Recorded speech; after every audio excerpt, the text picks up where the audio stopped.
So I got my P226 MK-25 replica air gun, 380 frames per second, CO2 gun.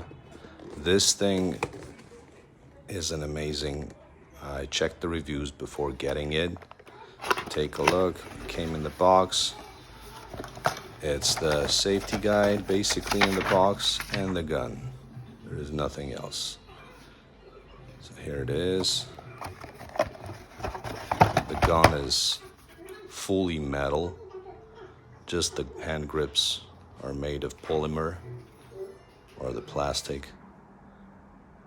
I wish they were rubber, but still feels good. It's exactly the same shape, size, and almost the weight as the firearm. It has a blowback. It has a rotating magazine for the pellets. You have 8 on each side.